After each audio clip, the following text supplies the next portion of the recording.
안녕하세요, 일렉트로캠입니다. 오늘도 계속해서 참 끊임없이 테슬라 관련 이야기들을 해볼까 합니다. 테슬라가 AI 데이 때 테슬라 봇을 보여줬죠. 이 회사는 좀 진심인 것 같긴 합니다. 그냥 쇼가 아니라 이걸 보여준 다음에 바로 잡 포스팅을 냈더라고요.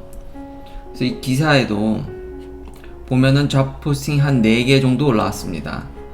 당연히 메카니컬 엔지니어를 뽑고요. 기계 쪽 사람들. 여기 보면 액추에이터 기어 디자인이라든지 액추에이터 인테그레이션, 그리고 휴머노이드 아예 대놓고 휴머노이드라고 이야기를 하고 있습니다. 휴머노이드에 관해서 이제 로보틱스죠. 좀 그런 거에 대한 백그라운드가 있으신 분들을 뽑는다라는 거죠. 벌써 참 대단하죠. 그리고 잡 디스크립션에 보면은 뭐 기계나 이제 로봇 쪽입니다. 보면은 뭐 3년 정도의 컨트롤 시스템 디벨롭먼트나 어떤 그런 경력, 그러니까 기계과뿐만 아니라 이제 대학을 좀 나온 사람을 좀 선호하는 거죠. 대학 전자과나 이제 기계과 혹은 메카트로닉스 나오고 이제 3년의 경험.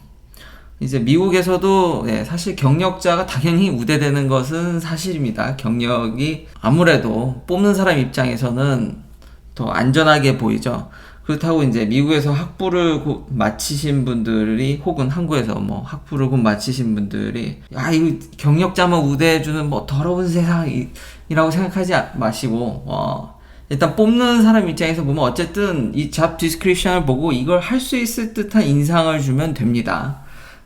안 되면 미국이란 나라가 워낙 크기 때문에 다른 데서 경력을 쌓으시면 됩니다. 포기하지 마시고. 아무튼 중요한 건 저런 게 있으면 더 좋다라는 거지. 어쨌든 잡 디스크립션을 잘 보고 저런 걸 할 수 있다는 인상을 주면 뽑히실 수 있다는 겁니다. 그러니까 중요한 건 그겁니다. 아무튼 돌아와서 벌써 로봇을 하려는 듯한 이런 것들을 보여주는데, 근데 사실 좀 그때 이 휴머노이드에 대해서, 이 테슬라 봇에 대해서 어떤 구체적 계획이나 가격 이런 게 전혀 없는데 일단 잡 디스크립션이 나왔다. 잘 보면은 잡 디스크립션이 이게 핵심입니다. 그러니까 좀 요런 구문구문 하나가 어떤 테슬라의 정체성을 대표한다고 해야 될까요? 자동차를 생산하는 데 있어서겠죠. 지금 현재 테슬라의 최대 생산 품목은 전기차니까요. 그러니까 매뉴팩처링을 서포트하는 것에 대해서 기대를 한다라는 거죠.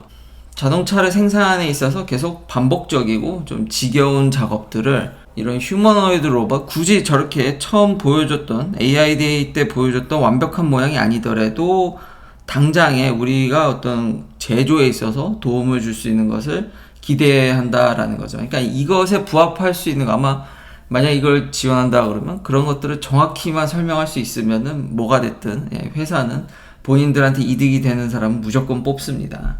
자, 그럼 여기서 끝나면 제가 아니죠. 그러니까 테슬라가 하는 걸 보면은 뭔가 이제 파괴적 혁신을 하는데 잘 이렇게 웰프루브된 기술을 택한다라든지 굉장히 그런 거에 있어서는 보수적이고 항상 양산을 고려하기 때문에 양산이 없는 그런 것들은 고려하지 않는다고 저도 들었습니다. 자, 그럼 현재 휴머노이드 로봇의 상태가 어떤지 저도 좀 더 찾아봤는데 역시나 테슬라가 최초는 아닙니다. 심지어는 같은 자동차 업계에서도 아주 쉽게 찾아볼 수 있습니다. GM도 했고요. GM은 더 옛날부터 했고, 포드도 최근에, 굳이 최근도 아니죠. 그러니까 2019년? 이런 로봇들을 먼저 동원해서 배달을 하려고 했었더라고요.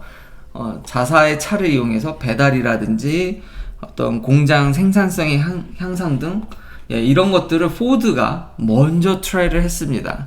이거 영상들도 참 많고요. 보면은 뭐 보스턴 다이나믹스 못지않은 요 목적에 한해서는 뭐 약간 모션이 좀 부족해 보일 수도 있지만 그래도 여튼 나름 트라이를 많이 했더라고요. 더 신기한 건 포드뿐만 아니라 만약에 테슬라는 AI 기업이잖아, 이거 AI에 대한 그 포드는 그게 없잖아 라고 이야기하실 수도 있는데 이 로보틱스 찾아보니까 생각보다 기업이 많습니다.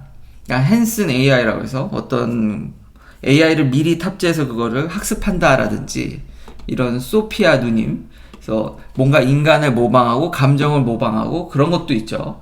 거기다가 소프트뱅크도 그렇게 로봇을 포기한 게 아닙니다. 보스턴 다이나믹스는 뭐 지분을 이제 축소시켰지만 다른 로봇 회사들도 있습니다. 근데 여기 잘 보시면 생산이 지금 중단돼 있죠.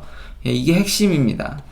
생각보다 이 휴머노이드 로봇에 관한 어떤 프로토타입이라고 해야 될까요? 많은 우리들의 인간들의 롤을 대체하려고 많은 프로토타입이 시도가 정말 많이 됐습니다. 재난을 사고 현장을 도와준다든지 심지어 감정마저도 어떤 돌봄, 케어에 관한 로봇들 이런 것들 프로토타입은 정말 많더라고요. 생각보다 거의 생각할 수 있는 건 거의 다 하고 있더라고요.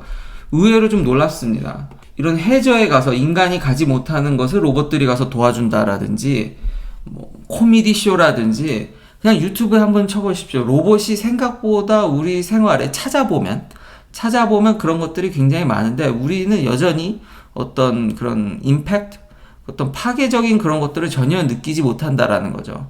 이게 왜냐하면 프로토타입으로 끝났기 때문입니다. 프로토타입이라고 얘기할 수 있겠죠. 정말 정교하게 이렇게 만들어졌지만 이분들이 만들어내는 로봇들이 다 한두 개? 그 웨이모랑 비슷한 거죠. 여전히 계속 강조하는 그냥 처음에 이거 연구했던 박사급 인재들 아니면 연구원들, 엔지니어들이 붙어가지고 거의 수작업으로 만들었기 때문에 우리가 어떤 그런 파괴적 혁신이라고 못 느끼는 겁니다. 보여줬던 기능들은 정말 놀랍습니다. 영상 몇 개만 보면 진짜 까무라칠 정도로 많은 거를 해줬지만 우리가 그걸 못 느끼는 거는 양산이 전혀 안 돼 있기 때문입니다. 그러니까 양산이라는 게 다른 말로 표현하자면은 대중화입니다. 그러니까 많은 사람들이 보고 느껴야지 로봇이 우리 일상에 이렇게 들어왔다고 느끼지 정말 돈을 엄청 때려 박으면은 거의 모든 역할을 다 할 수 있습니다. 근데 한두 개의 로봇이 우리 생활을 바꿔주진 않는다라는 거죠.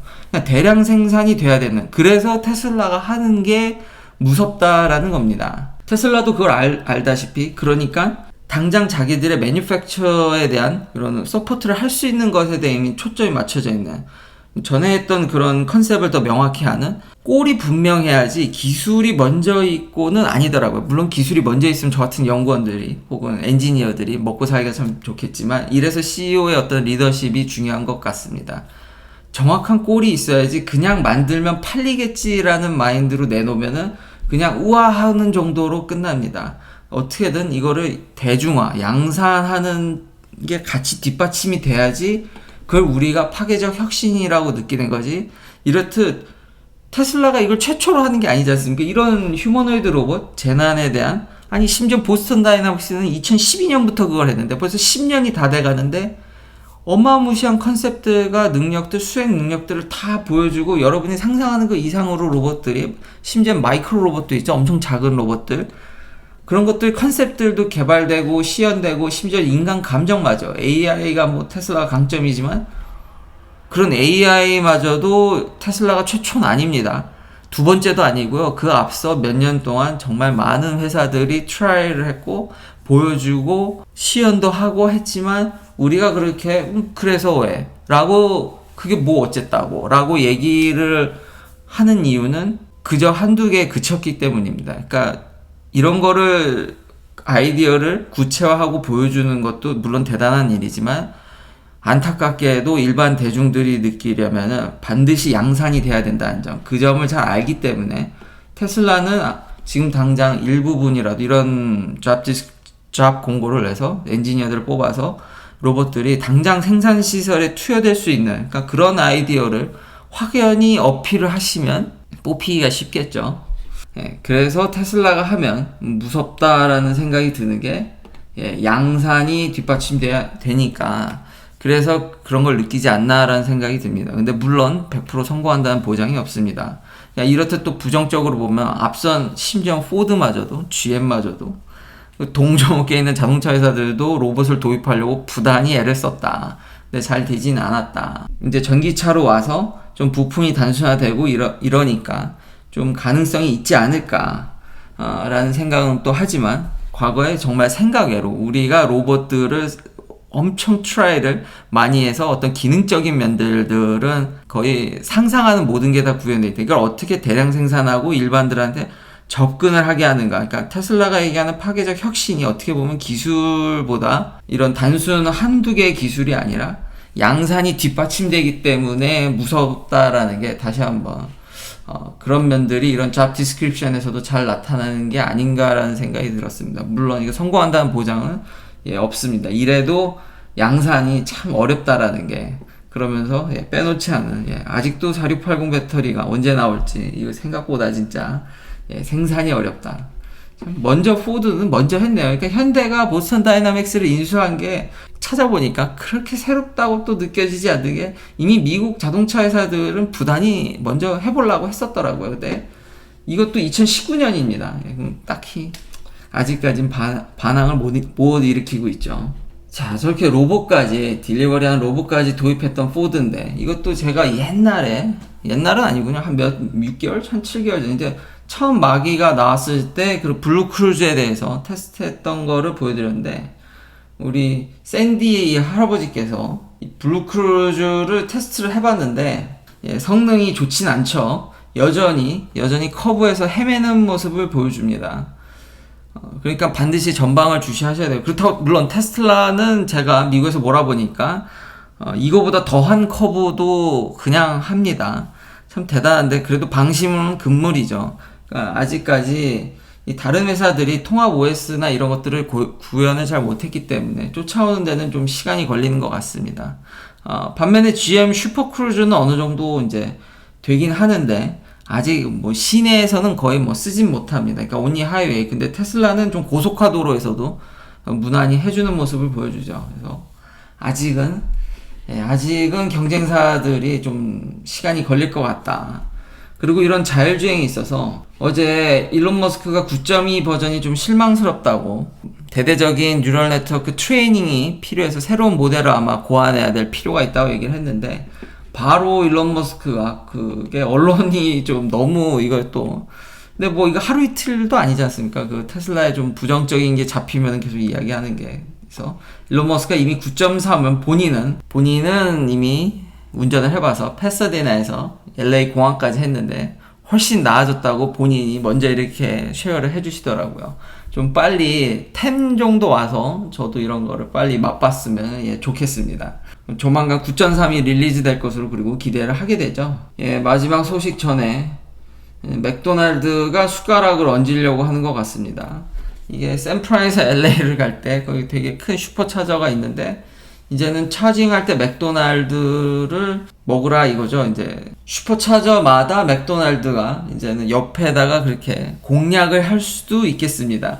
그 옛날에 보면은 이런 맥도날드나 이런 프랜차이즈 같은 경우들은, 지금은 그럴지 모르겠는데 예전에 어떤 로케이션이나 이런 것들을 추천해주면 막 이렇게 리퍼럴 피도 좀 받고, 혹은 본인이 이렇게 추천해서 거기에 점장으로 뭐 투자를 하면 할 수 있듯이, 요즘은 워낙 맥도날드 많아져서 뭐 그런 걸 하진 않은데, 불과 한 15년 전만 하더라도 맥도날드가 굉장히 이런 프랜차이즈 로케이션에 대한 추천을 많이 받았던 것으로 기억이 납니다.